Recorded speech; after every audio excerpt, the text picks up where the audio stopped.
রাখছি।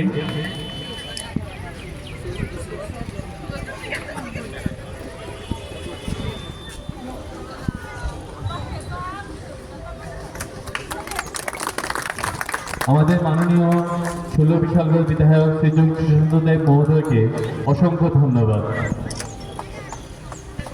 জ্ঞাপন করছি আমাদের জেলা সভাধিপতি শ্রী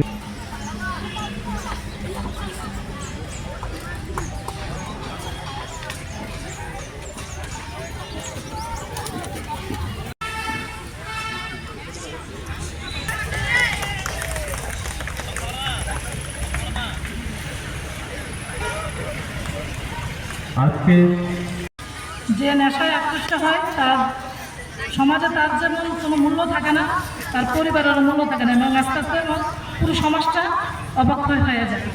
নেশা থেকে দূরে থাকবে, পড়াশোনার পাশাপাশি নিজেকে কিভাবে প্রতিষ্ঠিত করবে সেই লক্ষ্যকে সামনে রেখে কাজ করবে।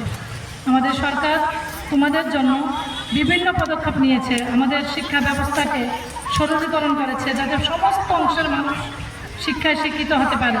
কারণ আমরা জানি সমাজের সব শিক্ষাই হলো সমাজের মেরুদণ্ড, এবং প্রত্যেকটা মানুষের সঙ্গে শিক্ষাই একটা সম্পদ যেটা তোমার সঙ্গে সবসময় থাকবে এবং তোমার সঙ্গে যাবে। আমি আজকের এই অনুষ্ঠানে আমি আবারও আপনাদের সবাইকে অনেক অনেক ধন্যবাদ জানাই। আমার এখানে ছাত্রছাত্রীদেরকে আমি অনেক অনেক শুভেচ্ছা শুভকামনা জানাই। তোমাদের উজ্জ্বল ভবিষ্যৎ আমি কামনা করি এবং সবসময় সমাজের পাশে থাকবে, মানুষের পাশে থাকবে, সমাজের জন্য কাজ করার মনোভাব নিয়ে তোমরা এগিয়ে যাবে এই আশাটুকু রেখে আবারও দপ্তরের আধিকারিক বৃন্দদের ধন্যবাদ জানিয়ে